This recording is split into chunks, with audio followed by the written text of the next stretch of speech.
What's up, everybody? Welcome to GoJo and Golic. Mike Golic Jr., Mike Golic Sr., Jesse Cofield, everyone. Back from Italian wedding bliss here. Jesse, how we doing, friend? I am struggling so hard right now. I told you guys before we started the show, I was up and traveling for about 22 hours yesterday. So, yeah, I'm jammed. I'm jammed up right now. Yeah, the shame of that is you were just in Italy for a week, so nobody is going to feel sorry for you at all, right? Oh, 100%. I told Slates, our producer, I was like, hey, man, just so you know, my brain's going to be functioning at a very low level. And he was like, yeah, I don't really feel bad for you because you just spent a week in Italy. I was like, that's totally fair. Just letting you know where I'm at. There we go. Playing hurt today, Jesse Cofield. So direct your complaints elsewhere. We still have a great show for you today. As always, make sure you download, subscribe, rate, review. Leave us that 5-star rating. Check us out on DraftKings YouTube channel here. We will talk to Jason Sobel about a little Ryder Cup drama from over the weekend as the U.S. got toe tagged in this one. But, Dad, that hardly seems like the story with all the extracurriculars that we got out of Rory and everybody. I thought we were going to see a golf fight. A literal golf fight. I thought there were going to be punches thrown. We'll get into that with Jason Sobel, but just let it be known that Europe just whooped our asses. Just whooped us.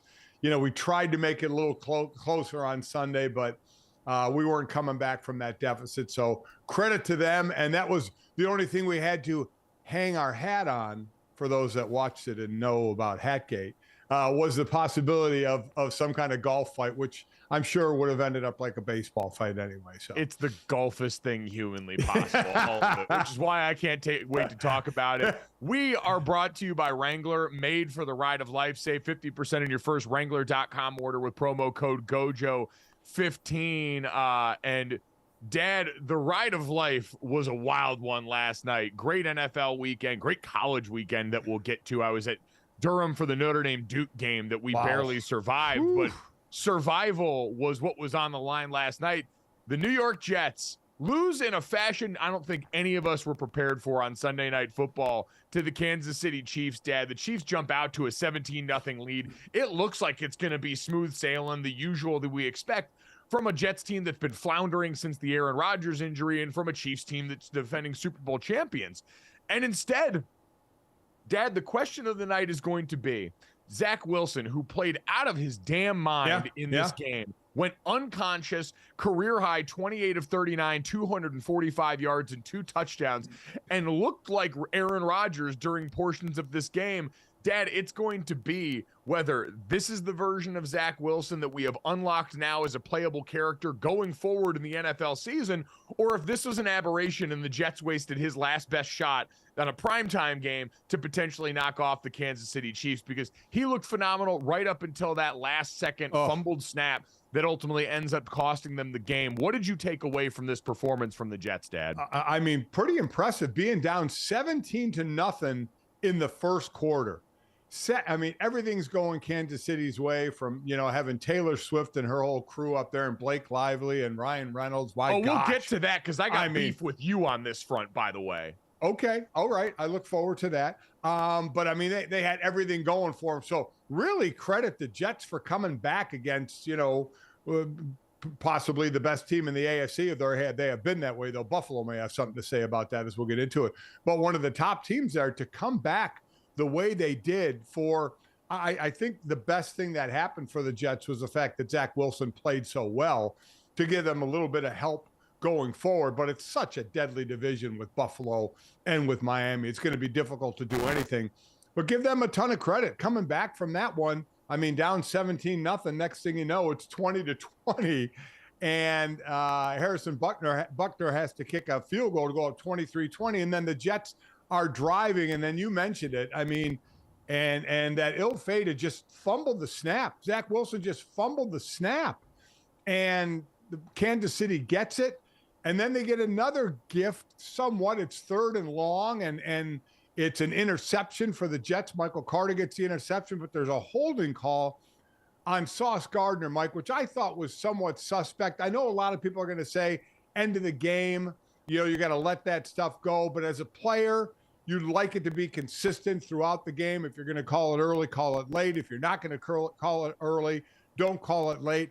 That I mean, I guess if you could sit there and by rule say he had a little bit of fabric, then you could call it holding. Let's put it this way, Dad. Was this more or less defensive holding than the call we saw in the Super Bowl that the Chiefs benefited from? Where the defender hooked him? Yeah, I mean, very, very minor, but by rule, I mean, I can see if the ref sees it. And if it's basically for anybody that doesn't know, the refs are looking at, does it change the route? And in the Super Bowl, they said the hook on the hip changed the route. You could debate that. Now, it's still a subjective call, but it's a call of the official. And in this one, did the grabbing of the jersey change anything? I mean, or are you just calling it? If you're just calling it to call it, I'd like a little more discretion in, does it affect the play at all? But it's a bang call, and Sauce gets called for holding. Saleh goes nuts on the sideline about it. The Kansas City gets the ball back, and then all we have to talk about is the betting line at the end of the game. Yeah, Mahomes cost a lot of people a lot of money making the incredibly smart football play. Yes. So the Chiefs have the ball down after this play near the red zone, and they get to the 2-minute warning, and they go through there. And Patrick Mahomes, once again, Dad, scrambles have been on the menu. Unreal. I know Kevin Garnett in that interview talking about James Harden said you don't get infinite wiggles, but Patrick Mahomes might have infinite wiggles, because so far this season on scramble runs, he is first in yards, first in first downs, and first in expected points added on scrambled runs so far this season. He scrambled on a career-high 9.9% of his dropbacks this year, and very few so far as important as that particular play. The one where we saw holding called on, Mahomes ended up scrambling then again right after that for about 17 yards and a first down. But here, he decides to check up after getting the first down right inside at the 3-yard line instead of going in and scoring the touchdown and swinging this thing for everybody in Vegas. Dad, the sound you heard was millions of dollars changing hands and millions of people screaming out at Patrick Mahomes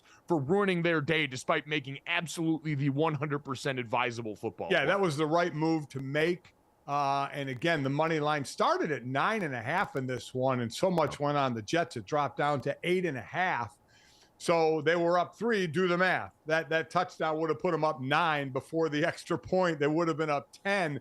And I believe 84% of the money went on Kansas City in this one. So there was a lot of, as you mentioned, mad people. I can't even imagine the reaction to people, whether they're in the sports book or at home, when he slid, which you're right. It was absolutely the right thing to do. Unlike Asante Samuel on his pick in a game that we're going to talk about a little later. I was a little surprised at that, but we'll get to it. But absolutely the right thing to do, and just sent so many people into a lather. It was unbelievable. More shots of Rob Saleh on the sideline looking like he just got news that he has kidney stones. That man was going through it in a way that few can. Dad, big picture for this game, because I'm with you. I think that was holding by the letter of the law there. We can debate how ticky-tack it was, but I think you saw movement restricted enough there. Yep. I know Jets fans are going to point to, they thought they saw holding on the left side of Donovan Smith on the same exact play. And so there's always going to be instances like that, I'm sure, for Jets fans looking at the Chiefs in the privileged class of the NFL, feeling like this is something that's aligned against them. But the bottom line is the Chiefs did find a way to go out and manufacture that victory after a tough spot here. Any part of you worried about the turnovers that we saw, Dad? 2 bad interceptions from Patrick Mahomes, underthrown balls in windows that he usually can thread them in here. I'm more inclined to give this Jets defense credit. We saw a lot of people, our buddy Mike Lombardi over at VSiN, pointing out that the Jets defense in subsequent weeks after that week 1 win over the Bills hadn't quite looked like themselves. Right. They showed up in a big-time way in this game tonight, forced a couple of those turnovers, harassed Patrick Mahomes in the pockets. Quinnen Williams and company looked sensational. His brother in the linebacking room. All of them stepped up, I thought, big in this game to give the Jets offense more opportunities, and the Jets offense made them happen. So I do think there are plenty of positives to take away for the Jets in this game that would be a reason I'd look and say, well, yeah, the Chiefs ran into a little more than they bargained for because this Jets defense once again played up to its skill and talent level. I agree. The Jets defense looked great in week 1. And, they had the one player talking about it being an historic defense. We were all like, calm down, just have a great year this year. And the subsequent weeks, like you mentioned, weren't so good. I think they're more in line with what we saw last night in week one. I think they'll end up being, I think statistically even so, one of the top defenses, but they're definitely going to be one of the top 5 defenses, I think, in the NFL. So I think that's what Kansas City ran into. So it's one where Kansas City basically says, hey, we had a big lead. We got out with a win. That's all that matters. There's no polls. There's no voting on who's number one and who's not. So you get the win. It's wild to say that Zach Wilson was the better passer than Patrick Mahomes last night, but I definitely think that did have a lot to do with the defense. This is a hell of a defense, and I guess that's the thing going forward for the Jets is it looked bleak, and it still is bleak. Obviously, you don't have Aaron Rodgers. You get that opening win, then you get smoked by the Cowboys. You get beat by the Patriots, and now you're beat by the Jets. You play the Broncos next, and then you play the Eagles. That's going to be a tough one. But the defense needs to play at this level, right? They need to, not like weeks 2 and 3. They need weeks 1 and 4 to play that way to give their offense a chance, because their offense just isn't good without Aaron Rodgers. The expectation that Zach Wilson is going to do this week in and week out is kind of a reach. But if he can play decent enough, and then decent to really good instead of any really bads in there, your defense can really give you a chance to stay in the game and get the win. So that's what I take from this. I mean, to be able to come back after down 17-0 against the best team in the AFC and make this a very, very close game. Still, Zach Wilson, and listen, he stood up at the podium after it and owned up to it as far as the fumble was concerned.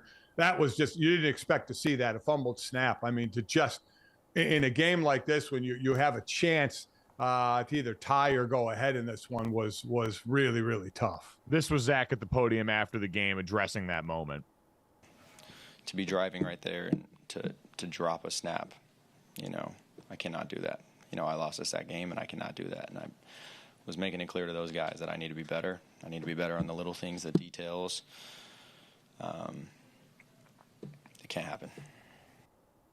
Dad, this does seem like the kind of game that goes a long way in quelling the cries from the outside for his replacement, though. Like, there are going to be people now looking at next week with a lot more of a trained eye, wondering, all right, can he do it again? Because that stretch, especially to start the second half, and that touchdown drive for the Jets that tied the game was unbelievable. He was perfect 5 for 5 on that. He rushed for the 2-point conversion as well. Back shoulder balls. It was pinpoint accuracy and the kind of aggressiveness that people were looking for with a player that we know was supremely talented. So I was happy to see that for him. To see him take that accountability was something I think would go a long way with his teammates too, since we remember there were moments in the past where he kind of bucked that. So now it's going to be, can you do it 2 in a row? Because I think at the very least for this week, you're going to be able to go a week without a former Jets quarterback telling them they need to get rid of you, or the rest of us all clamoring for a veteran quarterback to be brought in there to help them out. He might have beaten back the Flames for just a week, if nothing else, but he's going to be on trial yet again next weekend to see, can you turn 1 into 2? Yeah, listen, I agree. They're playing the Broncos. The Broncos are 1-3 at that big comeback win against Chicago and the Drek Bowl, 2 Drek Bowls of winless teams that were playing one another. They're a better team than Denver. Their defense is without a doubt better than Denver's. And if that offense can play like this, the offense, I think, is better than Denver's as well. They have to go show it, though, and play like this, and they can't be inconsistent. So I do think this is, because after that, as I mentioned, they have the Eagles, and that's going to be a tough one. But this is a game they should win. That should help build some confidence a little bit. But I do think the way Zach Wilson played definitely gave that locker room at least a bit of, okay, we got a guy that can play pretty well, played really, really well here. Certainly made the mistake, as he even mentioned there. But I'll continue to say, with that defense, they can keep him in all the games. Now, this is where I have to get to the beef that I have with you. Okay. So you mentioned the quiet part that was said very loud over the broadcast over and over. It wasn't really the quiet part at all. I don't know why I used that reference. It's not. It was the loud part of the game. Taylor Swift was at this game supporting Travis Kelce, who was also seen leaving her house the night before the game here. Donna Kelce pulls a twofer. She's sitting with Jake from State Farm over at the first game, watching Jason Kelce in Philadelphia. She finds her way over into the suite with Taylor Swift, Ryan Reynolds, Blake Lively, Hugh Jackman. Yeah. Like a whole parade of stars in this one, as this continues to be a thing, as this continues to be the NFL's favorite cash cow of a relationship going on during this game. Dad, what do you normally do for work on the weekends? What do I normally do? Yeah, I call Sunday night games for Westwood 1. You do. And I remember do. last week when we had this conversation, you were out in Las Vegas with the Raiders and you talked about hobnobbing with a bunch of former players and Mike Tyson and all these. You remember that when you were down in the field talking about being celebrities? Rubbing elbows, us celebrities were all hanging together on the field before the game. What didn't you do this weekend? I did not call that game. Listen. Who gave you the right? It wasn't my choice. Was the Audacity on sale this weekend and you just decided to pick it up in bulk? I do 14 regular season games, all the playoffs and the Super Bowl. There are 4 games I don't do because other analysts need to get their games in. And normally, like last year, I chose the 4 games I would miss. I did not choose this one. This one in the beginning of the year was, Mike, we know you have to give us 4 back, but we're going to take 1. It's going to be October 1st. The Kansas City at the Jets. And this was pre-Aaron Rodgers, and I thought, oh, great, you're taking away Mahomes against Rodgers from me. Thanks. But it was more of a person that was more local there that they needed to get a game in, and it just worked out that they were going to get that game. And then on top of that, the whole Taylor Swift thing. Yes, but to your point, I do Sunday night games. I should have been there last night. That would have been interesting because I would have had to make a decision. Do I call the game, or, because I'm sure I would have been invited into that suite, do I go hang out in the suite with all the stars? There's no decision there, brother. You're going to call a lot of football games. You will never have the opportunity to be back in a suite of that caliber yet again. I mean, that was electric. Let me ask you this. You get to pick one person in this group I'm going to mention of 4 to hang out with, just you and that person for a half hour, 45 minutes, just to shoot the breeze and talk about whatever you want. Taylor Swift, Hugh Jackman, Blake Lively, Ryan Reynolds. I think I know where you're going, but go ahead and say it. Oh, no, I mean, it's Taylor Swift. Yeah, for me, it's Ryan Reynolds. Hugh Jackman, sort of the odd man out. I think he's like recently separated. There were a lot of Donna Kelsey jokes that people made about that potential matchup. But no, I would take Taylor Swift on that one. But I get it. Like Ryan Reynolds being there objectively cool in its own right. Him and Blake Lively, power couple for so many people. Is there a better looking couple in the world? No, probably not. And like infinitely cool on top of it. Although we did have the most uncomfortable dap I've ever seen. Do we have the video? It was Blake Lively and Ryan Reynolds after the game got to meet up with Patrick Mahomes for a brief second outside the tunnel. And Dad, you can see in this video right here, he shakes his hand, and then Blake Lively gives him the like, hell yeah, brother dap. Like Emerson's spirit overcame Blake Lively in that moment. And she went and grabbed and gave him what I can only describe as, you guys watch European tennis players when they go up to the net after a match. And normally, DAP in the U.S., for anyone watching on YouTube, and for the podcast audience, this is your reminder to watch on YouTube. Normally, when you see DAP, it's hit, lock, and maybe you like pull it into the chest or something like that. Right. But the European tennis guys, when they go up there, they just get it up here into that, and then they let it go. It's the most deeply unsettling thing on earth. That was what Blake Lively did to Patrick Mahomes. And Dad, her and Ryan Reynolds seem so cool that I feel like she had to be like messing with him or something. I don't want to believe that that's the dap she brings to the party. It looked like she was trying to pull him into her. Like she was trying to pull him closer to like say something, and like it just didn't. Like she like, grabbed his hand and then was kind of like, and then just let It's it like go. when old people try and grab you and pull you in to tell you something because they can only speak at such a volume. And that is true. I think for anybody, depending on the handshake you're giving, halfway through a handshake, you know if it's not working or not, right? Yeah. You know when you walk away, go, God, that was bad. You know, you want to be so cool, and you're like, that was bad. And you don't have to do it in front of all those cameras and paparazzi.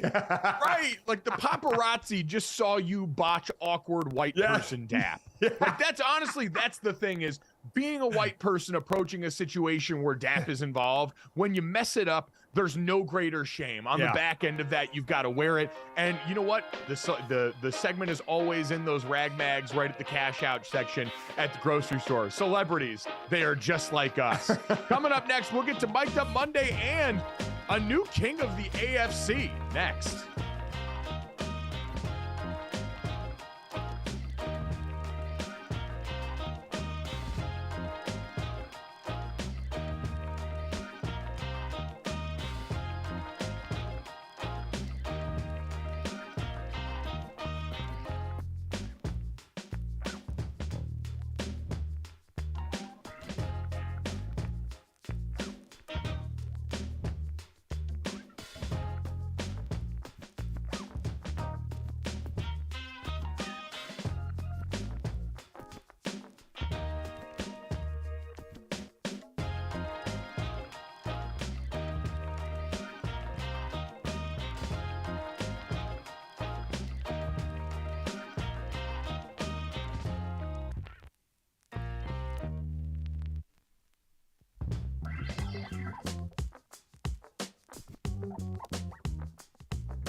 Welcome back to GoJo and Golic. The Bills are also welcoming themselves back after dominating the Dolphins in a 48-20 win. So Miami came into that game, they were riding that victory high, 50 points in week 3, lone remaining unbeaten team in the AFC, and then they just ran into a buzzsaw on Sunday, and Josh Allen was leading the way. He tallied a perfect passer rating for the first time in his career. 158.3. He set a franchise record for completion percentage. He became the second player in NFL history with 300-plus passing yards, 4-plus passing touchdowns, and 1-plus rushing touchdown, and a perfect passer rating in a game there. And if you look at the DK Sportsbook, MVP odds have shifted. Josh Allen is now plus 380, the leader over Tua, who is sitting at plus 500. So, fellas, the Bills have come back. They've made a statement. Have they taken the hype crown from the Dolphins here? Yeah, well, I think so. Like, I don't know. And you know what? This is the old line. It's not hype if it's real. I think what Buffalo did and what happened with them was after that Monday nighter to start the season against the Jets, people sort of decided how they felt about the Bills and ignored the last couple of weeks where the Buffalo Bills had played pretty compelling football, beat the hell out of the Raiders and the Commanders in back-to-back weeks, and the offense with Josh Allen that had turned the ball over a bunch and had been too reckless in the first couple of weeks went back to looking the brand of surgical that they were all last year. Like we mentioned, they were a top 5 DVOA team before and after Josh Allen's injury last year. They were one of the best offenses in the NFL, point blank period, but they've fallen short of the ultimate prize. We grade them on do it in the postseason, Stu Gott style stuff.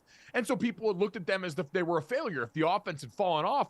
When, Dad, that's not true. The last 3 weeks now are who they have been on offense really for the last few years since Allen and Diggs teamed up in New York. And that's that was no stranger last night, as that was the same combination that ultimately undid the Dolphins in this game.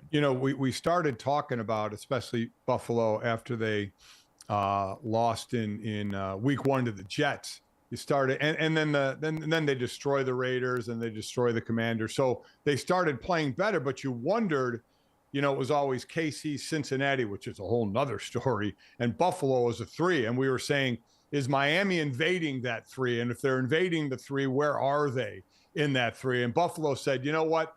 Not just yet. Not just yet are we going to do this, because this was one of those just firework games going back and forth. And it's watching Red Zone and Scott Hansen basically saying, when in doubt, we're just going to go back to this game because God knows when another score is going to happen, because they're happening so much. But it really started happening on Buffalo's side. This game's 14-14. You think it's going to be back and forth, but then it's Diggs touchdown, Bass field goal. Before you know it, it's 31-14 at the half. Now, I'd also, you like to talk about Buffalo and the defense saying its team scored 70, held them to 20. Now, Miami did have a lot of yards. They did have 3 touchdowns in this game, so they still got theirs a bit. But they were held down a bit, but that Buffalo offense was really, really doing their thing. And I think that's what maybe I want to say they wanted to let they're doing what they do is maybe what we saw is this offense is still can be a very potent offense, and the defense did a nice job. Tyreek Hill said after the game, listen, they kept safeties back, whether it's cover 2 or whatever the situation was. They kept safeties back. There was just no room to go deep on this. But Miami had always been so good at underneath routes and yards after the catch. But if you have safeties back, you can have guys that are up in front of them, play a little more aggressive, get the tackle right after the catch and try and go down that road. And it was all working for Buffalo. The worst thing there is Tre'Davious White, their DB, who tore his Achilles. That is a tough loss for that defense, but give them credit for what they did offensively, defensively, and shutting down that high-powered offense. Again, as I said, Miami got their yards and got some points, but certainly nothing compared to last week, though, against Denver, which really doesn't have a very good defense. So no, but everyone's going to be looking at this, Dad, going, did the Bills give everyone a blueprint? Because remember last year, you called the Sunday night game against the Chargers, where after that, everyone started doing what the Chargers had done against this Miami Dolphins offense. And part of it starts with what you mentioned. Like, as people are going to wake up this morning and go, how did the Buffalo Bills manage to do this? I think first and foremost, we got to play with the cards fully up on this, right?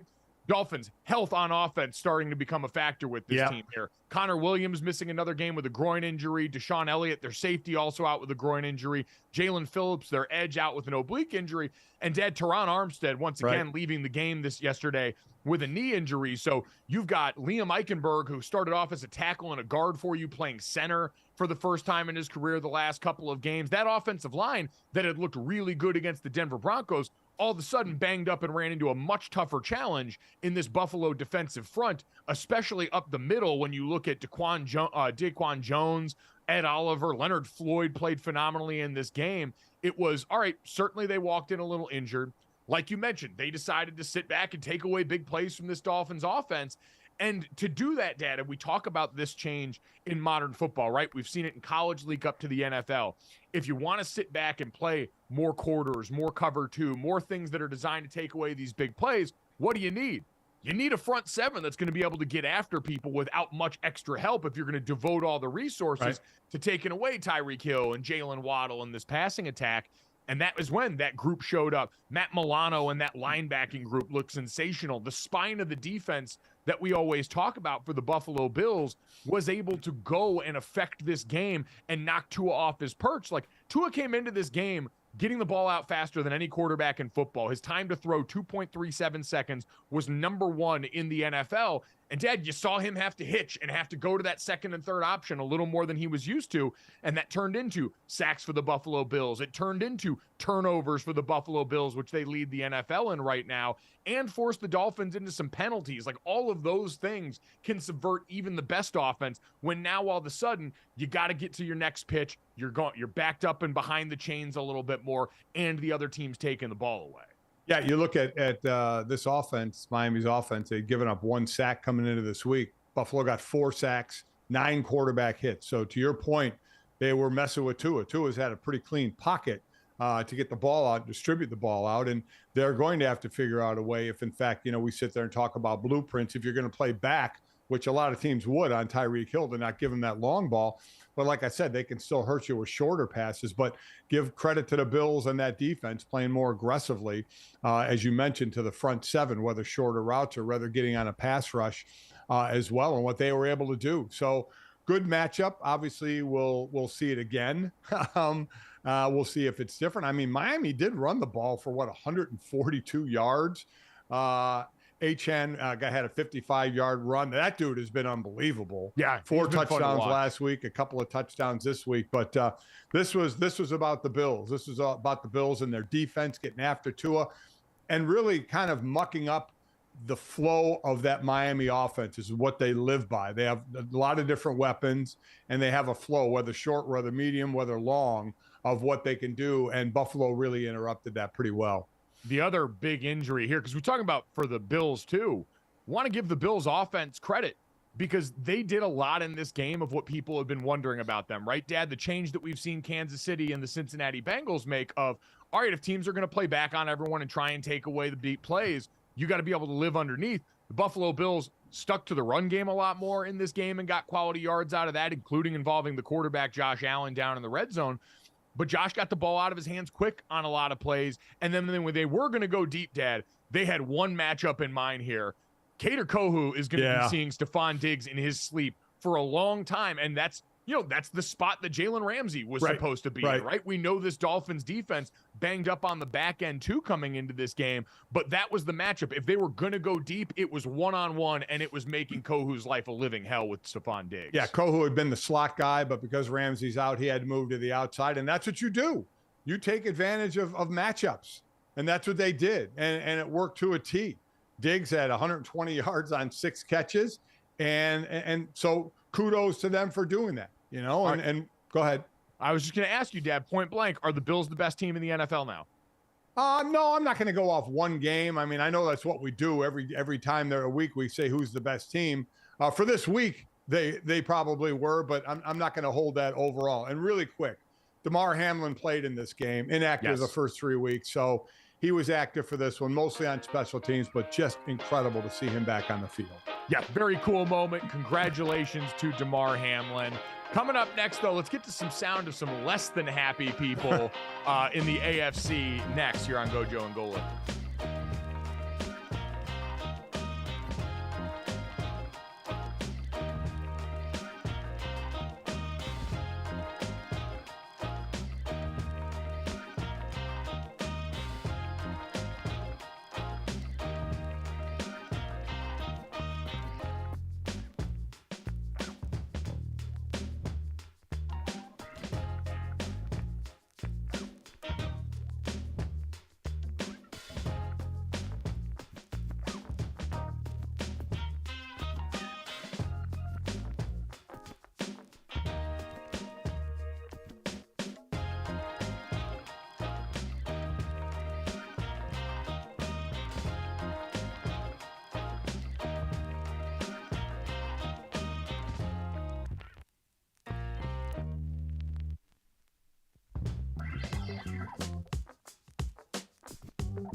Welcome back to GoJo and Golic. It is time for Mic'd Up Monday, presented by Wrangler. So sounds from around the NFL this weekend, and we are going to start with the Bengals, who lost to the Titans 27-3. Yes, that's right. Okay, so the Bengals have scored a total of 3 offensive touchdowns through their first 4 games. That is the fewest of any team in the NFL. Yes, I'm talking about the Bengals. Okay, and Jamar Chase in this game, he had 7 receptions for 73 yards, but he expressed some pretty obvious frustration after the game. In 4 games this season, do you feel like you've had less time to get open and create space for yourself? Nah, I'm open. I'm always open. Excuse my profanity. I'm sorry. Jamar, Well, he was pretty direct there, pretty direct about how he felt. We've reached peak wide receiver once again. It's always nice to know too that it's a good reminder that while many things about football have changed, Dad, that is certainly not one of them. No. Wide receivers from the dawn of time until the sun swallows us all whole will firmly believe they're open. In Jamar Chase's case, he's usually right.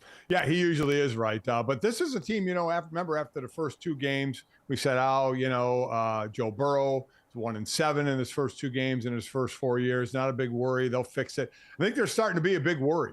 Yeah. That you have this much talent on the offense, though Burrow is still getting hit a lot. T. Higgins gets nicked as well in this one. And the defense, while they played well last week, you didn't see that again this week. So you're looking at some inconsistency there.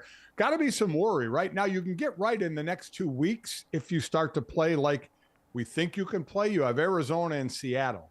Okay. Hey, man, Arizona's a tough out now. You don't get checked by them on the schedule anymore. Arizona has proven they are hell in a cell this year. And they'll just check the hell out of you. Josh Dobbs is saying, put my jersey in the pro shop, man. I deserve to have it there. But then they have AZ in Seattle, and then they have a bye, and then they have the 49ers and the Bills. So they need to get right. They need to get to where we think they're going to be, though. Man, they have given us no reason yet at this point to think they're going to get there, but you still think with the talent that they can. Yeah, right now the upper crust of the AFC has looked like the Chiefs, the Bills, and the Dolphins at this point. The Bengals, based on play in 2023 and not on expectation, do not belong in that category. And, Dad, it's because of that Joe Burrow injury. I think it all points back to there. Sacked 3 times in this game. Give Mike Vrabel and his outfit credit, right?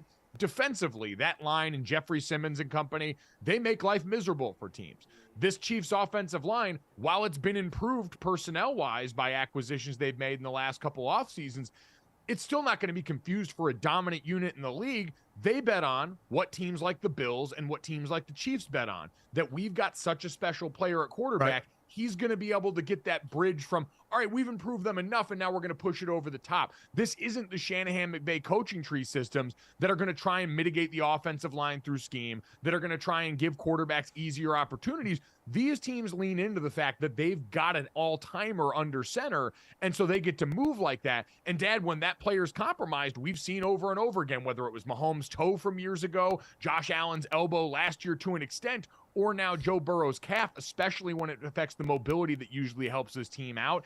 It completely changes the math in the way that makes it kind of unsustainable until that gets better, if it gets better, which is going to be hard to count on this season. Yeah, the AFC is built on scoring, right? Miami in scoring, Buffalo in scoring, Cincinnati normally in scoring, Kansas City in scoring. It's built on how high can you go, and defense is certainly you want to play well, but it's built on the fact that you can put a lot of points on the board. And boy, Cincinnati is really, really, really, as Jesse mentioned, 3 touchdowns. I mean, that's crazy. I mean, so the worry meter's got to start hitting pretty heavy there. Yeah, this is starting to just become who they are, unfortunately, with this version of their quarterback. Let's get to another uncomfortable situation in the NFL, Jesse. The New England Patriots are starting to have to answer a lot of uncomfortable questions about their quarterback and potentially their head coach. Yeah, Bill Belichick is just repeating the party line here. He says Mac Jones is still the starter, despite Mac's performance in that 38-3 loss to Dallas. So they lost by 35 points, guys, to the Cowboys. That is the worst loss of Bill Belichick's head coaching career. Wow. Yeah, insane. And Mac Jones' performance, 2 interceptions, a fumble returned for a touchdown. He's benched in the third quarter. And then you got Bill just coming out and saying, yep, Mac's our guy. Yeah, I don't think there was any point leaving him in the game. And will he be starting next week against the Saints? Yeah, I just said there was no point leaving him in the game, Mike. So, Bill, was he benched for bad performance, or was he pulled because? No, I said there was no point leaving him out there, so I took him out. I mean, the plan is to continue to start Mac going forward. Yeah. I didn't think there was any point leaving him out there, so I took him out. That's like so Bill Belichick to just they're asking 5,000 different questions and he's literally just repeating that one line like I didn't see there was any point. So you know how uncomfortably bad it's got to be for Bill Belichick to be wearing real clothes? Yeah, instead he's of wearing just a button-down hoodie. Like, things have gotten bad, Dad. Is it time to start tearing this thing down, Dad? The Mac Jones experiment seems like it's over there. Whatever happened last year knocked it off course enough to where it does not look salvageable at this point, because this is going to start to affect how people talk about Bill Belichick and his future with the team soon if they're not careful. Well, it absolutely is. I mean, that's always been the question. Has it been Bill or has it been Tom? And obviously it's a combination of them. But as I've always said, I will put more on somebody who's actually on the field dictating terms, by their play. They're going to be looking for a new quarterback, right? Mac Jones is not the future quarterback of the New England Patriots. At least it doesn't seem that way right now. So when you say, are they going to start doing something? There's nothing they can do right now, right? I mean, there's nothing. That this is what they have for the season. Now, they'll have to think about in the offseason what direction they're going to go. They're always going to have a really good defense, but they don't. You went from the GOAT in Tom Brady to a guy that's not going to be your quarterback in the future. And Mac Jones, at least in my opinion, I don't think he will be. So, I mean, that's a hell of a fall, right? It was going to be a fall anyway, the next quarterback that followed Tom Brady, or the next probably 5 quarterbacks that follow Tom Brady. But this has been a monster fall, an offense that just can't do anything right now. But as I said, we're in the first month of the season. There's not a hell of a lot you can do right now. These are the players that you have. So you have to start thinking about the future down the road, but not now. Not now. There's another game coming up Sunday, then another game coming up Sunday. You got to prepare for those, but start to think long-term about what the next move is going to be. I think when we really look at the honest conversation about Bill and Brady, it's not questioning Bill's greatness. I've seen the Skip Baylesses of the world trying to lean into that. Like, it's just not the case. Right. He's been the best coach of my lifetime in the NFL. But, Dad, this always goes back to there's 2 Bill Belichicks that we're dealing with when we do these conversations. There's Bill the coach and there's Bill the GM. And Bill the GM and Bill the coach have still put out one of the best defenses in the NFL for the last number of years. He knows how to do that. But for a while, Bill the GM has struggled with who they draft, especially in the early rounds on offense. And that's the one area where I think Tom Brady mitigated that the most was, hey, he made it so that you could basically put whoever around him and it was going to all work out because you had that dude. And without him now, you've still struggled at some of the other positions, but you've definitely struggled at quarterback with Mac Jones because the decisions Bill Belichick, the coach, the GM, whoever made last year to go the route he did with offensive coordinator, to bring in a couple of his old cohorts that had no issue on that or no experience on that side of the ball to speak of. All of that knocked this off course so famously for a guy in Mac Jones that year one looked like he might be able to salvage something, not obviously a Tom Brady trajectory, but something. And Bill Belichick ultimately has to wear the blame for that and the way it's worked out at that position, which is usually pretty damning for any NFL GM. And I don't think Bill Belichick's excluded from that. Tom, you had the fact that Tom Brady threw to 2 Hall of Famers in his career, right? Randy Moss, and that was just for a year. Yep. And Rob Gronkowski. Now, he's had other really good receivers, especially in the slot, but he's made them better, right? Just like we talk about other quarterbacks like the Mannings of the world, making them better. He's never really had a ton of firepower on the offense. And now when you don't have Tom Brady, it really kind of glares when you don't. Yep. We're seeing the Patriots in a very different light right now. And a lot of people, I think, are going to enjoy their opportunity to get these shots off while they've got the chance here.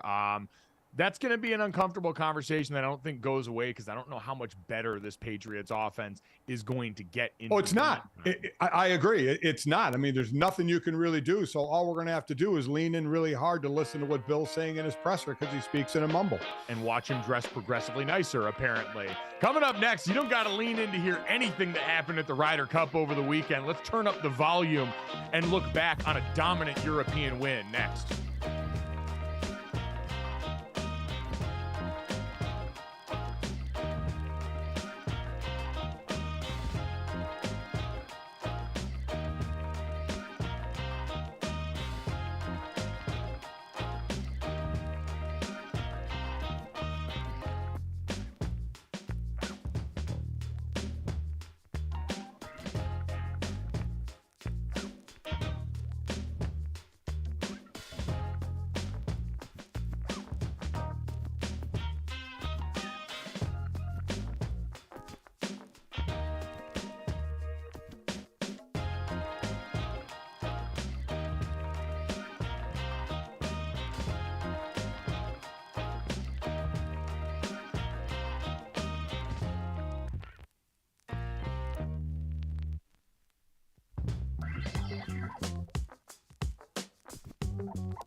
Welcome back to GoJo and Golic. I'm Jesse Cofield, and it was a huge week for Americans getting wrecked in Italy. I was actually there as well, and I personally got wrecked on pasta the whole week. So I just got back, as I told you guys, I just got back last night. So this is just a look at some of the pasta I consumed.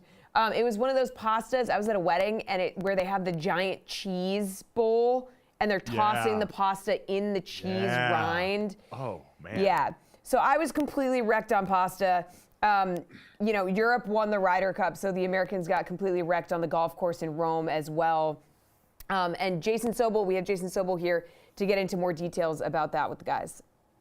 Yeah, the Action Network's very own Jason Sobel, kind enough to join us now. Coming off, I'm just hungry now after seeing that, Jason. I don't know how you feel, but watching that, I figured after the opening stanza of this, Americans got beat so badly that maybe they would just turn to pasta and wine and get some nice trips in while they were over in Rome, because the golf seemed like for a while it was going to be out of place in a way that they couldn't reach. But can you contextualize just how dominant this win was for Europe in a stretch now where the Americans still have not won over on European soil in 3 decades?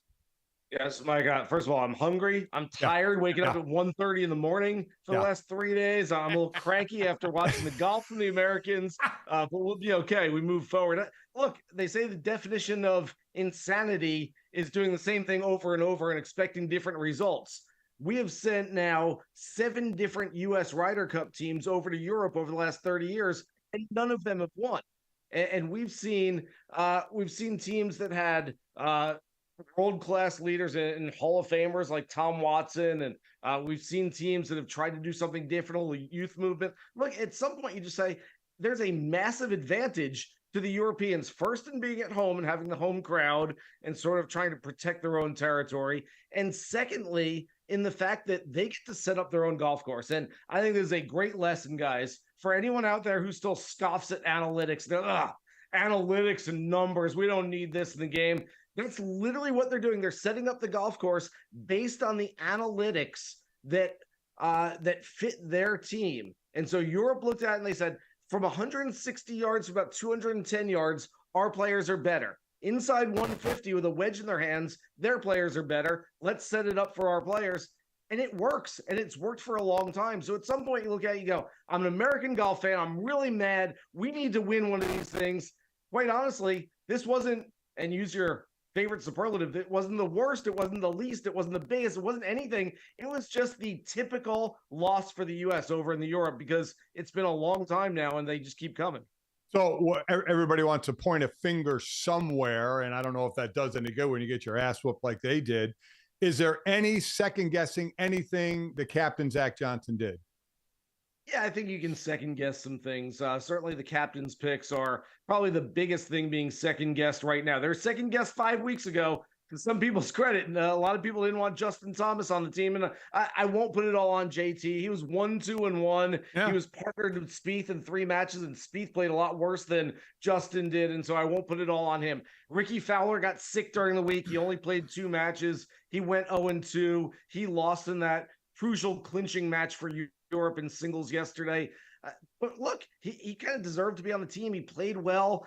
I just don't know who else you would have left off. But yeah, you could create a whole other team of 6 other players. You could look at Lucas Glover, who won in the FedEx Cup playoffs. You could look at Keegan Bradley, who a lot of people wanted on the team. Cameron Young, Tony Finau, a couple guys from Liv, and Dustin Johnson and Bryson DeChambeau that would have worked well on this team. You could have taken all these captains' picks and changed them up. And what happens, as you guys know, in any loss, we're going to try to blame the coach or captain. We're going to give too much credit to the guys who won and too much blame to the guys who lost. And so Zach Johnson is definitely going to shoulder a lot of this blame for what's taken place. And I understand some of it, but I think it's probably being placed on him a little too much and not enough on the players who just didn't perform in that space.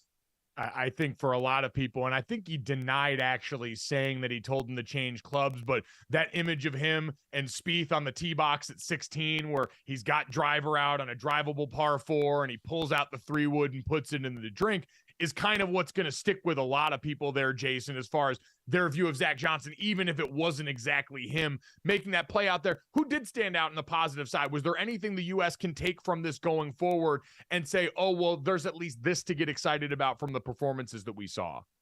So I've got two things. If we're looking for the silver lining here, there's not much. One is on the golf course, Max Homa was the alpha. Max Homa is the only guy that played all 5 sessions. He went 3-1-1. This follows up a President's Cup where he was 4-0 last year at Quail Hollow. The guy thrives in this environment. The putt that he made on the last hole needed to get up and down after taking a penalty stroke on 18 to get a half point from Matt Fitzpatrick. Actually get, I believe, the full point from Matt Fitzpatrick. It was fantastic stuff from Max Homa, who played, quite honestly, the best golf of anybody on that U.S. team. If you're looking for one other silver lining here, we talked about Zach Johnson, we talked about laying some blame. I will say that right now, if I had to set the odds market for the captain in 2025 at Bethpage Black, where the fans are going to be absolutely nuts on Long Island, I would say that if the U.S. team wants to go out there and get a little extra motivation, a little more win one for the Gipper, guy by the name of Tiger Woods. Come on now. Sitting around waiting to captain this team. I'm just saying, again, I don't know anything. I don't think they know anything yet, but if I had to put odds on it, he's at the top of my list. I think everybody would love to see that. Jason, I wish we had about an hour left, but we only got just a couple of minutes. Got to explain Hatgate to us real quickly. I'm not sure I can. Okay, so here's the deal. There was a report from a Sky Sports reporter that Patrick Cantlay was not wearing a hat in protest of wanting to be paid to be playing in the Ryder Cup. That apparently was not true. At least everyone involved denied it later. Yet this kind of made waves throughout the crowd at Marco Simone. All the fans started waving their hats at Cantlay. And then the U.S. Team got into it a little bit as well. He was in the last match, flipped the entire match. He birdied 16, 17, and 18. And on 18, the whole team's there. And they start waving their hats at him in a funny little response. And his caddy, Joe LeCavin. Joe's been doing this for 30 years. Joe's been caddying for Fred Couples and Tiger Woods. And Joe starts doing that with his hat. He got a little close to Rory McIlroy's line. Rory still had a putt to tie the match. And Rory took offense to it. Rory said something. Joe said something. They got into it a little bit there. Then later in the parking lot, maybe 10, 15 minutes later, they really got into it, screaming at each other. Rory was not happy about this. Now, guys, I love golf. I play golf. I cover golf. I've done it for a long time. Golfers can't fight, at least most of us. And this was like one of those, I'm going to get you, man, as you're kind of backing up over here. So it was exactly the bench clearing brawl that maybe we would have liked to see, but I think I actually like Joe. Rory's got the years on him. Rory's younger, but Joe's a tough dude. I don't know if I like the Europeans in that fight. No, I can say outside of Max Homa, you mentioned, and maybe a couple others, there's not a lot of golfers I'm taking in the battle royale if we start swinging here. Wyndham Clark for the U.S. team would be a little sneaky. Brooks Koepka, who, like I said to you guys in the break before we came on, I think he could throw a punch. I'm not sure he's really taking a punch. John Rahm, though. They got Rahm. They got John Rahm. They got Rahm, and Rahm might be enough. I mean, if Rahm really got mad, it's over. And Tyrrell Hatton can get mad. I don't know if you've seen him on the golf course. Yes. He can get real mad, and you get him pissed off. Watch out. He's almost a guy I hope hits a bad shot just to see how mad he's going to be. Yes. Yeah, exactly. Well, we had plenty of those to come by this weekend, but like you said, Jason, we're going to put the past behind us and just all form a prayer circle around Tiger Woods as the U.S. Ryder Cup captain for Bethpage Black and hope that works out and could be the difference where, quite honestly, the U.S. hadn't been the problem for them. It's going to be retooling for the next time we got to head back across the pond. We appreciate the time, Jason. Thanks so much, man. Hopefully we'll talk to you again soon. Thanks, guys. Appreciate you having me. Thanks. Mike, I think the key thing is what he said there is the European team can set up the course any way they want. They used analytics to set up the course in their favor, and it worked to an absolute T, and they smoked us. Yeah, I think this might be everyone's first real, for the casual fan, introduction to the idea of golf analytics as something that's a meaningful driver, because you don't often get a place like this. We talked about this last week with Keegan Bradley in team golf, where you've got to organize it in such a way. Usually you're going out and playing the course. Usually it's your game. But here in this particular field, like a lot of other team sports, it has found its way in. And if you're going to want to win, it doesn't look like it's going anywhere. Coming up next, speaking of wins, Oh boy, let's recap the wild ride that was Saturday night in Durham.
Welcome back.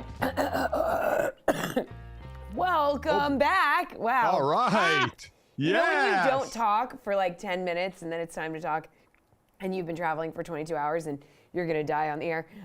Welcome back to GoJo and Golic. I'm Jesse Cofield. Someone had a good time in Italy. Someone had a good time in Italy eating all that pasta and traveling for 22 hours. Okay, so Saturday, Duke, Notre Dame, barn burner, okay? And then Notre Dame running back, Audric Estime, ran 30 yards for a go-ahead touchdown, 31 seconds left, lifted number 11 Notre Dame to a 21-14 road win over number 17 Duke. They barely got away with that W, guys. And here's how it looked and sounded in the booth. We had GoJo calling his first Notre Dame game along with Chris Hassel. Take a look. 5 on the play clock, 38 on the game. They're at the 30-yard line, 2nd and 10 after the spike. Takes the shotgun snap. Estime has the handoff. He breaks it free. Up the middle. Touchdown, Notre Dame. Estime from 30 yards with 31 seconds left.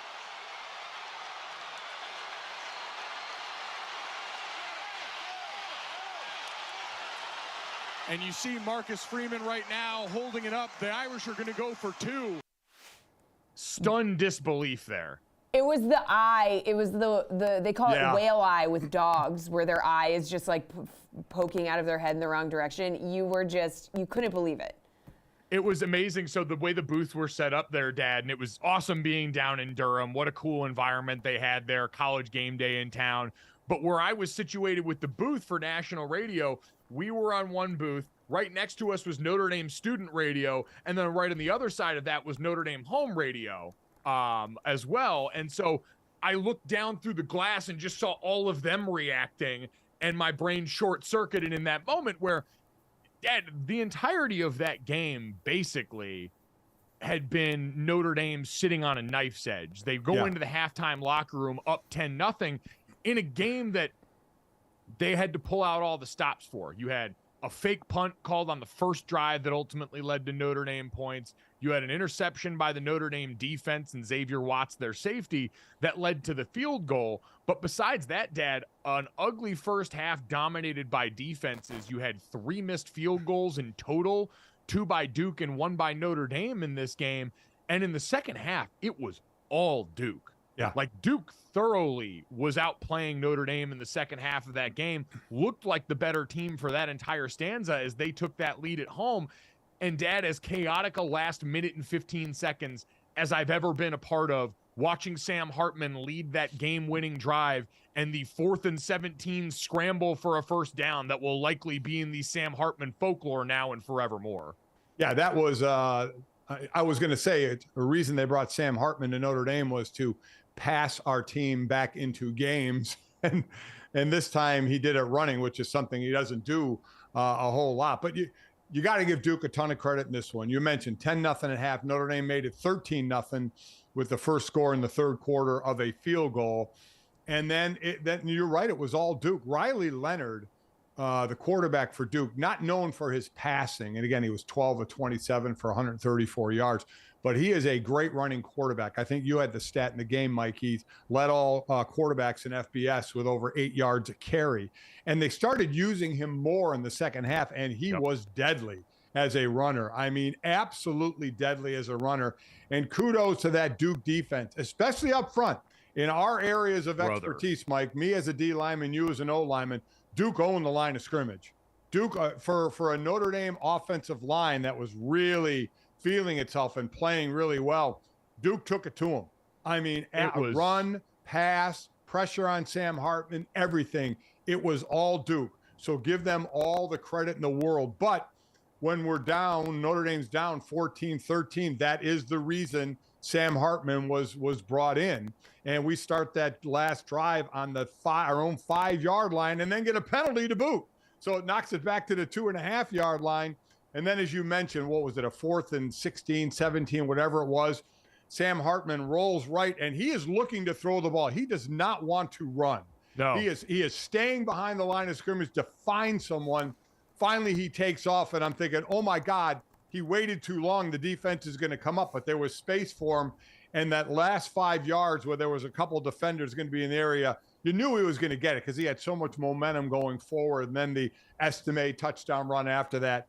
And you know, as you have to say in this, while there is rankings and people watching and AP polls and coaches polls, bottom line is you get the win and you get the hell out, right? You got the win. Duke's a really good team. Mike Elko has done a great job with that program. They were undefeated. They were ranked, and they were outplaying Notre Dame in the second half. Notre Dame found a way to win that game. Now you get out of Dodge and you go and prepare for Louisville. By the way, for Notre Dame, from Ohio State to Duke to Louisville to USC, they will have played 4 undefeated teams, all ranked by the time they get to USC. All at night, by the way, too. Yeah. 4 straight night games for, I think, just the 3rd time in Notre Dame history. We played 7 my last year at Notre Dame, and that's certainly a factor in its own way. But, Dad, in this game, so many people were going to be focused on, was there any hangover from that Ohio State loss? Right. Gutting loss at home. Really almost a complete role reversal in this game from that game, right? You had Ohio State coming on the road as the more talented team in South Bend in some people's estimations. Now, it wasn't to say Notre Dame wasn't the better team that a lot of people thought in that matchup, but Ohio State, we know what they are talent-wise in that program. And Notre Dame played that game as the better team for basically the entire stretch and then lost in the most brutal fashion in the final moments. Now flip the script. Notre Dame walked into Durham as the more talented team. They got outplayed for a large stretch of that game and then deliver a loss to Duke in one of the most gutting fashions I've ever seen, because it also involved a strip sack to end the game by Howard Cross, who had a whale. Yeah, he did. Yeah, like, if you wanted to come for some D-tackle porn, this was your game. Jamion Franklin and Dwayne Carter on the other side were lights out for Duke. Dwayne Carter is hell in a cell. This is going to be the tape that people turn on when you're talking about his NFL career coming up as what they look for, because he gave Notre Dame's O-line fits. But, Dad, Howard Cross, 13 total tackles.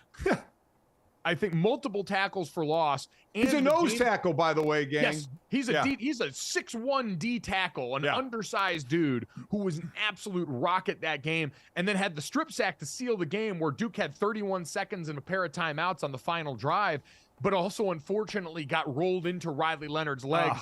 Dad, we found out after, thankfully, high ankle sprain. So we're talking a matter of weeks now and not the season lost for a Duke team that's got so much good stuff to build off of coming off of this game. But Dad, for Notre Dame, that defense stepped up in a big way for a large portion of the night. They got run on too after a while. The war of attrition was definitely getting won by Duke. But as Sam Hartman said after that game, that Notre Dame defense, especially up front, kept them in for the lion's share of the day. Oh, they did. The defense absolutely did. Absolutely did. And it was so wild the week before Notre Dame couldn't make a 4th and 1 against Ohio State. And here they make a 4th and 15, 4th and 16 to put themselves in position to win the game. I feel bad, and it was a classy move by Sam Hartman after the game. He was doing the post-game interview, and he was trying to rush through it, and you wondered why. He said, I want to get over to the sideline and see how Riley Leonard was, the quarterback, who was still in the blue tent. As everybody was clearing the field, he was still in the blue tent, and you saw him come out on crutches. And this is the shame, Mike, because Duke has a really good team. And one of the reasons they have a really good team is because of Riley Leonard running the ball.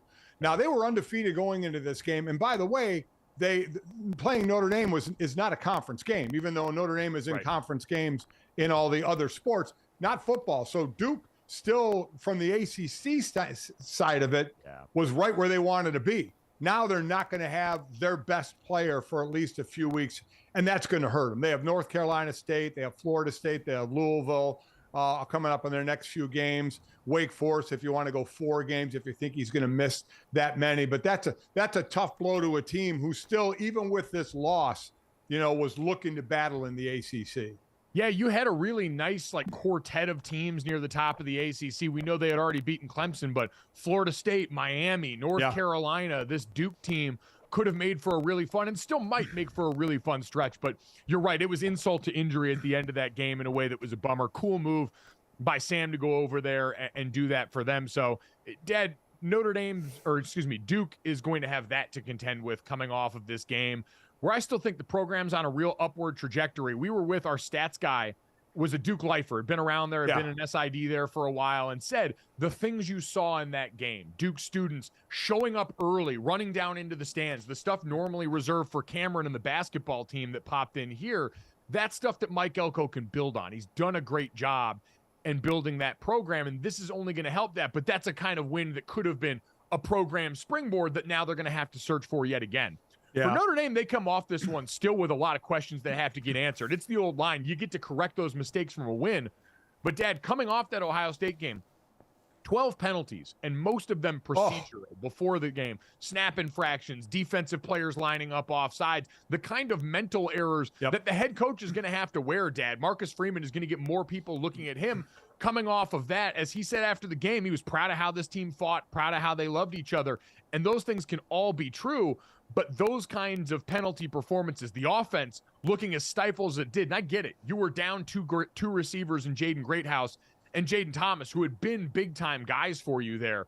But, Dad, the offense had nothing to really go on because of how the O-line was getting punched by the defense up front and then how that affected the passing game. And so there are still going to be a lot of questions for this Notre Dame team, who still has their playoff dreams in front of them, about how they respond going forward, because that was not even close to the best version of the Irish that we've seen. No, and that was a lot of that was on the O-line. I was surprised how they got manhandled by Duke. I really was. And you mentioned a couple receivers out, but boy, oh boy, we lose Michael Mayer to the NFL. Golly. Mitchell Evans, who is coming back from injury a couple of weeks ago. Wow, has he been an absolute gem on that offense? And they needed him, Estime, obviously, and Sam Hartman. But you're right, those penalties will make a coach pull his hair out more than a physical penalty, by a false start, by lining up offsides. And I get where the coach is involved. But again, I'm not at practice. I don't know if they're lining up offsides in practice and it's not getting corrected, or they just move on, or if they're false starting and they're just moving on. So I'm one of those that puts a lot on the players. You're the ones on the field. And if you're not doing that in practice, the expectation is you wouldn't do it in the game, but they were. Now, again, it's loud in Duke. for sure, especially when your offense is on the field. And we've seen that have an effect on offenses in the past. And it certainly had an effect here. But that O-line, that meeting room was going to be a tough one, I think. They have Louisville next, and then they have USC. Now, USC, who that's going to be a lot on Notre Dame's defense from that offense. But USC's defense isn't very good either. So that'll be an interesting one in a couple of weeks. No, I'm with you. And ultimately, for Marcus Freeman and company now, you do get to correct these mistakes.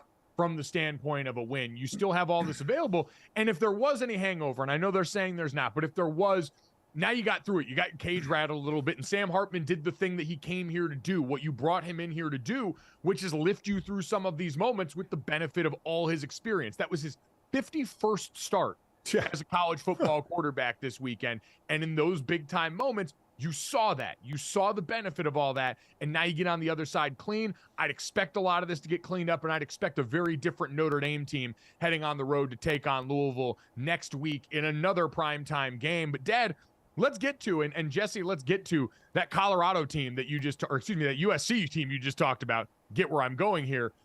Playing a game against Colorado that was interesting, Jesse, ended up a lot closer than I think most people would have expected for a game that started off with a 21-point spread in favor of USC. Yeah, I mean, Caleb Williams came out and he threw for 6 touchdowns. The first half of this game looked like USC was just going to stomp them, just roll over the Buffaloes. Second half, different story. We see the Buffaloes come out, score 27 points, cut USC's lead to a touchdown with 1:43 to go. Ultimately, they couldn't pull it off. But Coach Prime, he had nothing but good things to say to his guys in the locker room after this game. You have nothing, not one thing to hang your head down on. You guys fought, you're resilient, you didn't give up. You could have quit, you could have tapped out. I was looking amongst the bench and I was going up and down, trying to see who was tapping out, trying to see who lost focus. And I'm so darn proud of y'all, man. Now you understand where we are. You understand what could have and should have would have done if we would have played the first half like we played the second. Caleb Williams really showing the world why he could be the first back-to-back Heisman winner since Archie Griffin here. Yeah, there's a lot to take away from this one, Dad, and Jesse is absolutely right about what Caleb Williams and that USC offense have been able to do. But on the other side, I think still part of the story here, for people wondering, is this Colorado machine going to run out of juice? Is the engine going to stall at any point? After a game like this that started off, Dad, and could have gotten away from them very early, this Colorado team battled back. Shedeur Sanders, another marquee performance from him, 30 of 45 for 371 and 4 touchdowns in this game. You had another receiver going off, and Amarion Miller, 7 receptions for 196 yards. Another freshman coming out and balling on this team. Dad, what Deion Sanders has been able to do, getting young guys ready to go and getting them on the field early and putting up this kind of performance, like he just said there, that's just more wind in their sails. That's more proof of concept for what they've already been able to done. And also a scary reminder that this USC defense under Alex Grinch has still just failed, even with all the guys in the portal that they brought over to try and shore this up, to be a unit that they can rely on when counted on. So from the side of the national picture and USC, obviously very highly ranked, and Caleb Williams actually playing better this year than he did last year when he won the Heisman. So he is clearly your favorite. To see what they can do, and their defense is, again, the part that's going to let them down. I mean, I think there's 4 undefeateds left in the Pac-12, USC, Oregon, Washington State, and they all, play one another in some way. And there are some high-scoring offenses, especially at Washington. That matchup is going to be absolutely amazing, I think. But it's the defensive side of the ball that's really hurting them. And looking at Washington, they play November 4th, Washington and USC. But their offense is high-powered, and the defense lets them down. So we'll see where that goes from a national picture. Then from the Colorado side, again, not the national scene, they're not going to be highly ranked or anything like that. But what Deion said after the Oregon game, I thought really, really stands tall. He said, get us now. Now is the time, because this is the worst we're going to be. We're only going to get better. And there is no reason to believe that he is not right. I mean, what they outscored USC 27-14 in the second half of that game. Shedeur Sanders, now you're not going to have, you may lose him this year. You may come back. Although, we'll I mean, see. Deion Sanders saying he's not going to go out to be number 2 quarterback take, and he claims he's coming back. The NIL money's there and all that. And quite honestly, Dad, depending on what his draft grade looks like realistically amongst a deep class, actually not the craziest thought in the world that he would. Oh, no, exactly right. If he's ranked as, 3rd or 4th quarterback, he may come back to be the number 1 quarterback. We'll wait and see. And where they're going to go in the portal. They're going to go lines in the portal, right? O-line, D-line. They're going to have to get some experienced guys there to protect the quarterback. It will be interesting once they're without Shedeur Sanders. What's going to happen? What's the next quarterback lying in wait? Because he is playing phenomenal in what he's doing. But they are a team to watch. They're a fun team to watch. And Deion, I love how Deion handled the loss at Oregon, the loss here. I really like the way he's coaching these kids. He is a bit of old school. He's a bit of new school as well with hey, we don't mind the bright lights on us and all that goes along with it. But he coaches old school as well. He's got it going on there. And I know we talk about them week after week after week, but it was such a bad program, and he's such a huge star in the world of sports. It's hard not to look at them. Oh, I mean, we saw Kevin Garnett and Paul Pierce showing up out there. Matthew McConaughey, Will Ferrell. The sideline guest list looked like early 2000s USC. We talked about it last week. And in a game where so many people were wondering, was Oregon going to be a harbinger of things to come with this team against the better teams on their schedule? And they flipped the script on that in a way that has a lot more people, I think, continuing to drink the Colorado Kool-Aid, and also a lot of people looking at USC going, I wonder how much longer they're going to continue to rock with Alex Grinch, their defensive coordinator. Right. Guy who Lincoln Riley knows and has been partnered with going back to his time in Oklahoma. But, Dad, you just wonder, because this isn't, it's just year 2 in a new program. These are things that have been an issue going back a while now on the defensive side of the ball that personnel has seemingly not been able to overcome. They're going to have to score their way out of every game, and that's probably the biggest difference between them and the other Pac-12 elite that we're going to talk about. There's going to be some high-scoring games in the Pac-12 games. Going to be amazing. And for Colorado, they take on a 1-4 Arizona State and then a 1-4 Stanford. Stanford may be 1-5 by them. We'll wait and see. So they could have a couple of wins. Remember, they need 3 more to be bowl eligible, and I think they're absolutely going to do. That's the wildest part about this is bowl eligibility still a real conversation for a team that was 1-11 last season. Back to the NFL next here on GoJo and Golic.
Welcome back to GoJo and Golic. The Giants and Seahawks will close out Week 4 from MetLife Stadium this evening. And the Seahawks, surprisingly, are like just MetLife dominant here. So they're 5-0 at MetLife Stadium, including the only Super Bowl title in franchise history.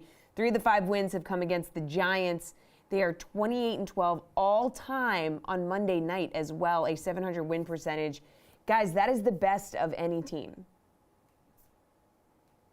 It's been a hell of a run for them there, Dad, and they're going to get even more help with some familiarity in MetLife, as it sounds like Jamal Adams is expected to make his season debut here at a place that he used to call home, albeit for the team in the other locker room in that stadium. Looking at this one, Dad, it's hard to boil it down to just one thing, and selfishly, I'm always going to stare at the lines of scrimmage, but that's been the issue for New York so far this season, right? Is they've been getting beat up against the run on defense for the majority of this season, and Kenneth Walker and Zach Charbonnet walking into town aren't going to make life any easier there. And then offensively, they're getting ready to start their 4th different offensive line combination already this year. Andrew Thomas still not ready to come back. They get Ben Breedenson out of concussion protocol, but that unit, Dad, already was going to need some help being quality this year with John Michael Schmitz, a rookie, starting at center, Evan Neal trying to take a next step at right tackle after a tough rookie season, but they just haven't been on the field together long enough to come even close to realizing that potential, and it's going to make life difficult for everybody on both sides of the ball when that's your issues. I think people don't realize, it's said, but I don't think people really understand that the offensive line has to be the most cohesive unit on the field. Those are 5 guys that have to work in unison, have to be able to work together without really communicating verbally at times. That's how good they have to be. As you mentioned, you got a rookie at center, you got a right tackle who struggled last year, his rookie year, and you got supposedly your best player, your left tackle who got paid, who's not been playing. So that really, really hurts you from a consistency standpoint to get your running game going, to help your passing game, because we know in this offense, that's what has to happen.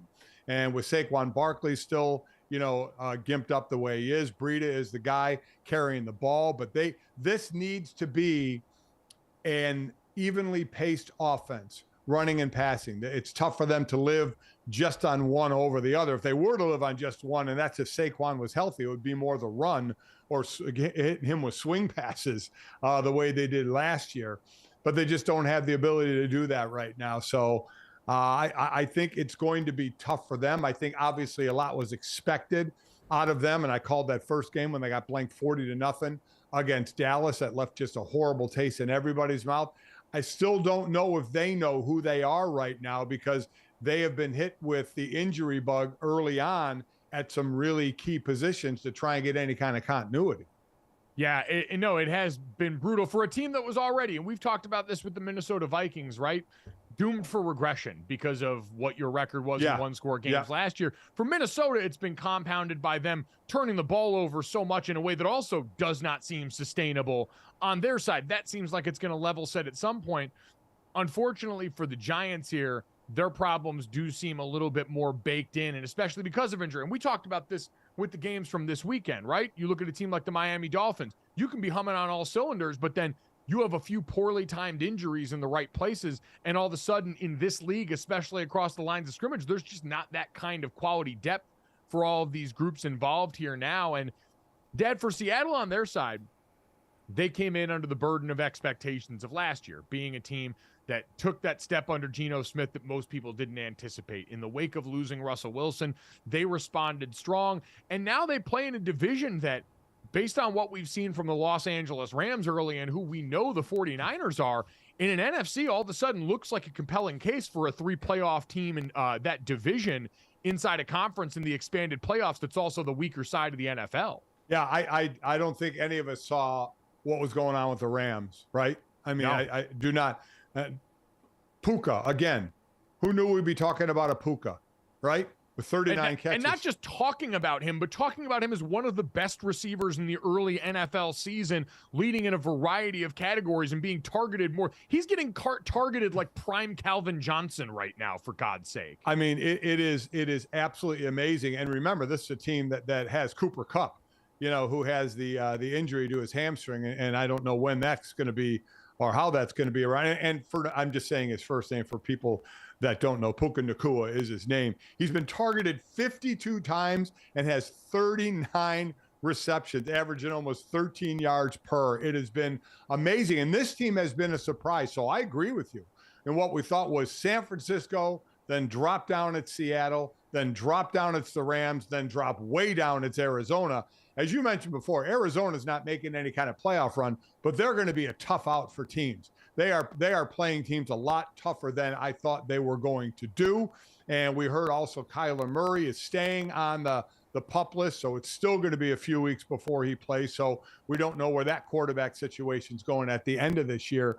But the Rams have been one of the most interesting teams in the NFL. And I think kind of like the Giants we just talked about, I think we talk about that way, that with Seattle as well. Is Seattle as good as we think they were from last year? Geno Smith had himself a career year, right? Do we think they were going to be as good this year? The Giants make the playoffs last year. Do we think they were going to be as good as last year? Already they're showing that they weren't. Let's see where Seattle goes now, because you expect with what both teams did, that next step in the progression. And the Giants are already showing they're not taking that next step. Can Seattle, though, and be there as at least the number 2 team in that division? Boy, the NFC West is quietly, because I forgot the Cardinals portion of it. You've got 3 teams that are actually good, and then 1 team that's become one of the toughest outs that might still also be in a conversation for the number 1 overall pick eventually if they keep losing enough of these games. Quick cleanup on a couple of things here, Dad. This from Michael Yam over at the NFL Network. Context about Puka Nacua's start to this season. When Cooper Kupp won the Triple Crown in 2021 and led the NFL with 145 receptions, 1,947 receiving yards, and 16 receiving touchdowns, Puka Nacua already has more receptions and receiving yards than Cooper Kupp did in his first 4 games of that Triple Crown season for a 5th-round rookie player who might also get the benefit of Cooper Kupp coming back. We heard reports last week that the Rams are hopeful that Cooper Kupp's going to return from IR next week. And while that certainly would change some things about the role, Dad, and we know when you're targeted as the guy who's the number 1 option, and that's what he's been for this team so far, it can make life a little different, but it could also be different when opposing defenses now have to worry about Cooper Kupp coming back and the threat that he poses and the way you're getting covered. So there's a chance, as this Rams O-line stays healthy, that this offense could continue to get even better in the coming weeks, which makes the challenge all that much more interesting for a team like Seattle, who's trying to make sure, because the 49ers, they're the clear number 1 in this division. They might be the clear number 1 in the NFC right now based off the way they've played versus the Eagles, but right after that, it's a dogfight that the Seahawks are firmly in. I agree. And again, with the Rams being the surprise they are, getting Cooper Kupp back, now we can only think that they're going to be that much better and maybe battle the the Seahawks for that second spot in the division. So we'll have to wait and see. Seattle has done really well at the Meadowlands, as we've said. They kind of play well, which is weird coming west to east. But a lot of times we talk west to east, especially for 1:00 games on Sunday. This obviously a Monday night game, so a little bit different there. Let's see what they can do. I mean, I think I believe they're the better team going into this game. But with the Giants, you're not sure what you're going to get, quite honestly. No, I think we've kind of downgraded expectations somewhat. And I still count on the offensive brain trust there between Kafka and Dable to be able to get the most out of what this unit can be. But again, because there weren't substantial acquisitions outside of tight end and a little bit in the draft in the wide receiver room, and you've been banged up at offensive line and running back now, the foundation is kind of cracked, and you didn't do enough to add to all the bells and whistles elsewhere for me to feel like I would expect a ton from this team right now. They're probably not good enough to overcome that, right? I mean, but basically is what we're saying. There are some teams that are good enough to overcome some injuries, and it doesn't seem like the Giants are going to be one of those teams to be able to do that, depending on how long these guys are out. No, certainly not. So we'll wait and see what happens as we get set for that on Monday Night Football. But coming up next, let's take a look back and crown the members of our all-weekend team next here on GoJo Golic.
Welcome back to GoJo and Golic. I'm Jesse Cofield.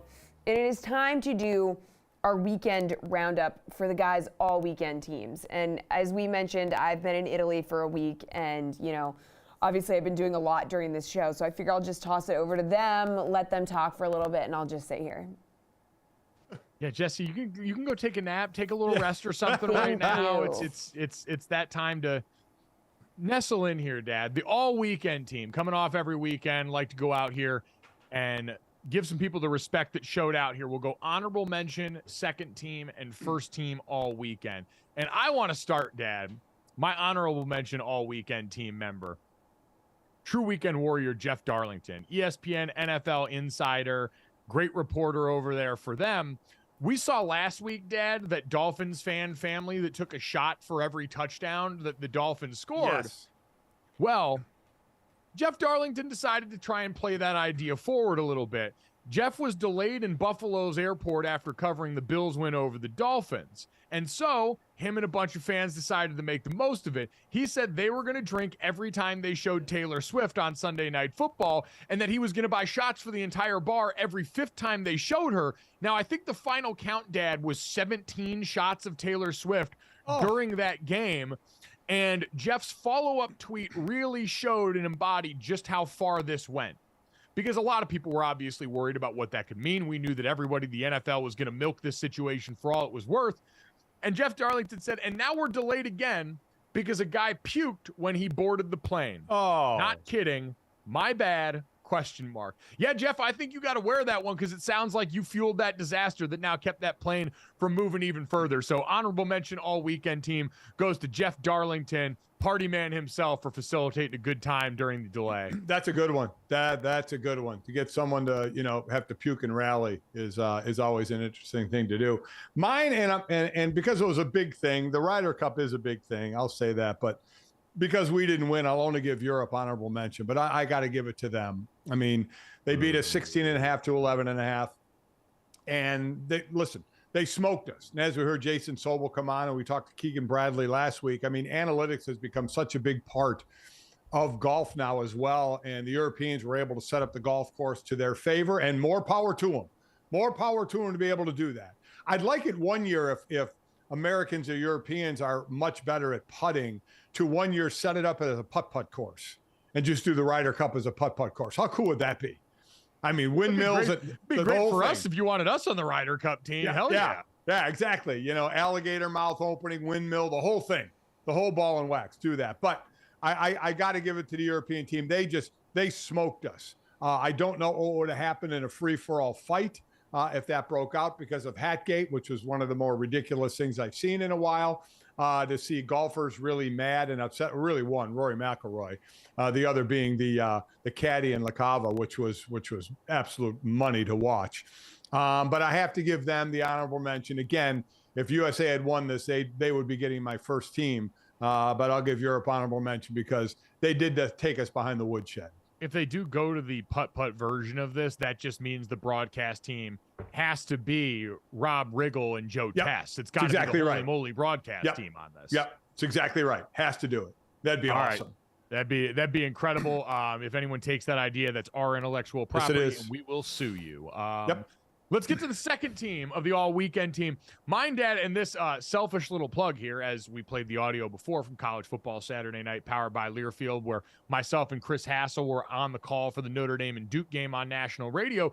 We're going to be heading to Athens this week, as we're going to have a likely ranked top 25 matchup between number 1 Georgia, that just got out of Dodge this last weekend and skated by one against Auburn, and then Kentucky, who put it on the Florida Gators enthusiastically in a game dominated by the guy that's the second team member of my all-weekend team, Ray Davis, the transfer running back who was dominant, 4th in the SEC in rushing last year at Vanderbilt, his time with the Commodores, came over to Kentucky, and in an offense manned by Liam Cohen, who came back from the Los Angeles Rams, went out and rushed for a career-high 280 yards and 4 touchdowns, including 3 touchdowns in the first half against the Florida Gators.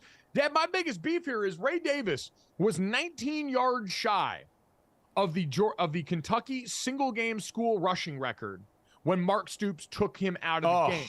Then promptly the next play, because they were getting down towards the red zone, and I get it. You don't want him hurt for that matchup against Georgia. There's a million logical reasons. But on the very next play, they pop a counter run that went for about 20 yards that would have been the record breaker that I'm sure Ray Davis, in his infinite wisdom, would have probably hit. So bummed he didn't get the all-time mark, but an incredible performance from one of the best backs in the SEC. Kind of like when Miami didn't go to kick that field goal to be the highest scoring team in a game in NFL history. And also real quickly about Georgia and why I hate the Heisman. It's just going to be a quarterback award. Brock Bowers could be the best player in all of football. The tight end for Georgia is going to be a high draft. The dude from true freshman year on has been nothing but spectacular. And he won that game for Georgia. 8 catches for 157 yards and a touchdown.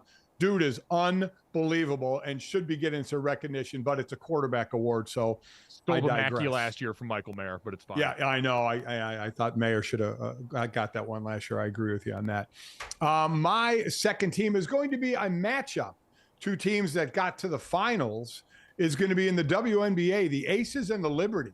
The WNBA started to do what the NBA is doing, build super teams. These 2 built super teams, and it worked. Liberty ended up 32-8. The Aces 34-6. They are super teams colliding for the Liberty. Breanna Stewart, now a 2-time, WNBA Player of the Year. This is just power upon power. They played 4 times in the regular season, split at home, and then they played in the finals of the Commissioner Cup, which I believe the Liberty won that game as well. So they've actually played 5 times already this year.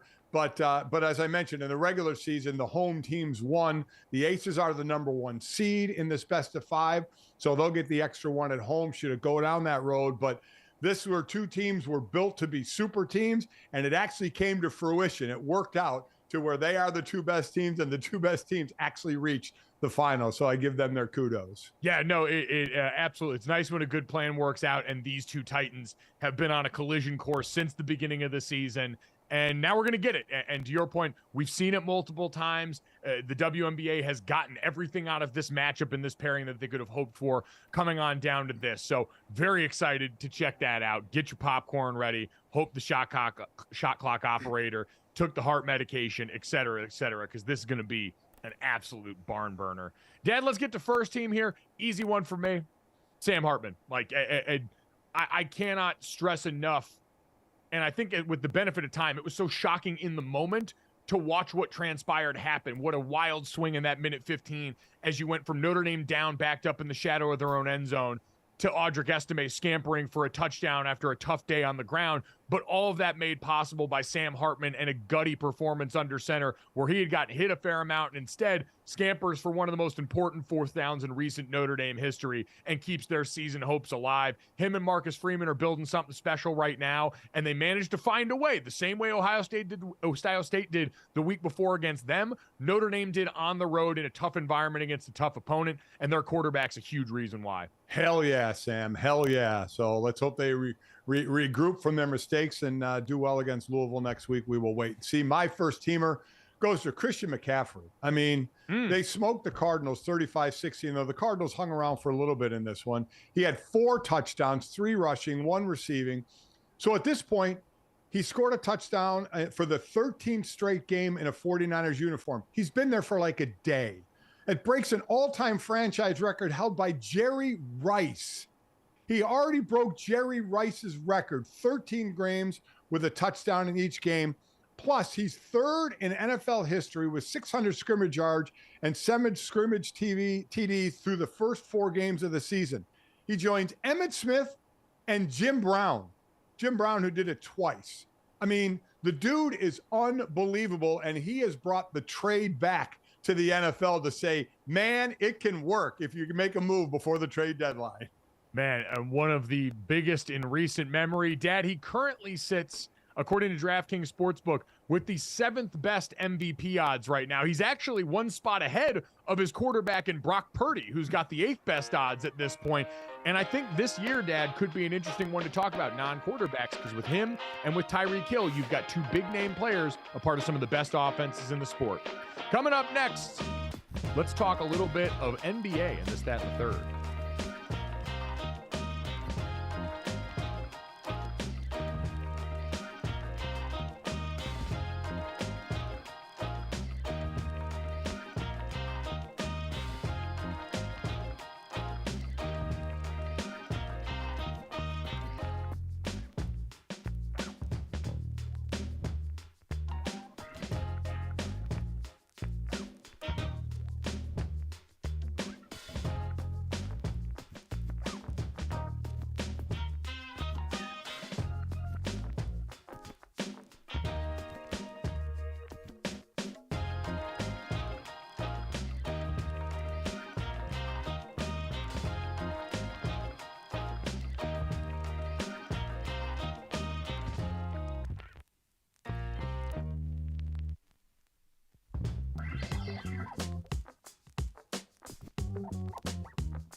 Welcome back to GoJo and Golic. Mike Golic Jr., Mike Golic Sr., Jesse Cofield back from a wonderful jaunt through Italy. We're going to get you to this, that, and the third. 3 quick stories to finish off the day. As always, make sure you download, subscribe, rate, review. Leave us that 5-star rating and check us out on DraftKings YouTube channel, as well as DraftKingsNetwork.com and Samsung TV Plus from 8 to 10 a.m. Eastern, live Monday through Friday right here. And, Dad, let's start off with this.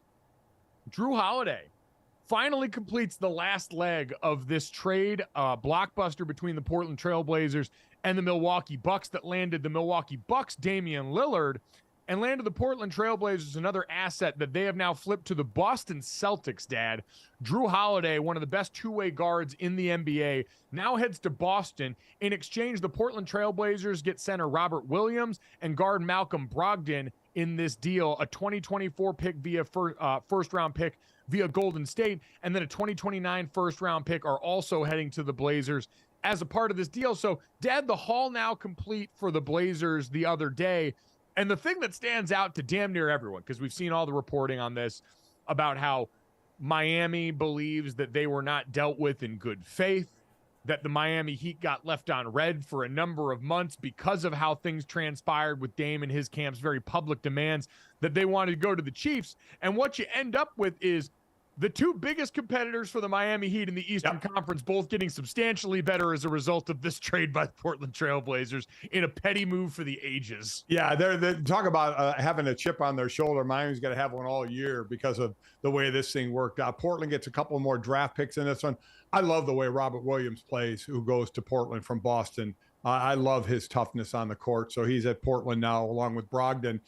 And for Drew Holiday, I'm happy he went from a contender in Milwaukee to Portland where that probably wasn't going to happen, but now he's back on a contender again, wearing a different shade of green in Boston. So at least for him, he's still going to be on a team that is contending in a very, very stacked Eastern Conference. So we'll wait and see how the draft picks turn out for Portland. Did this turn out to be the best deal for Portland now that a couple more draft picks were involved? I know that's what a lot of people were waiting for.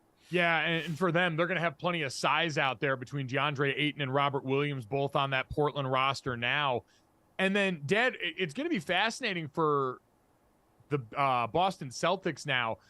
What you lost in Marcus Smart as a defensive player in that backcourt, you certainly get now. Drew Holiday, phenomenal defensive player, even better offensive player than Marcus Smart. But losing some of that size in the middle going to be interesting in an Eastern Conference that's got Bam Adebayo and what he's capable of for the Miami Heat. Obviously, the Milwaukee Bucks have size like it's going out of style, but a net positive for them, certainly, in a Miami Heat team that now going to certainly be motivated heading into the season, to say the least. Got to look at the schedule to see if the Bucks or the Blazers are on there at any point to see if we get that revenge game.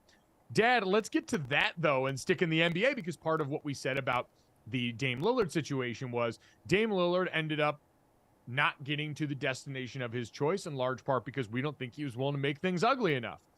James Harden does not appear content to let that happen. As per Shams over at Stadium, we have got the report now that apparently James Harden has not showed up to training camp and media day for the Philadelphia Sixers, sources tell The Athletic and Stadium right now. So once again, James Harden not going to show up at the beginning of training camp at the season to try and get his point across after publicly slandering the GM Daryl Morey over in China before. Yeah, let's see how this one goes. So again, he's not showing up for that. The team goes to their training complex in Camden. They'll also head to Colorado State for some training camp as well.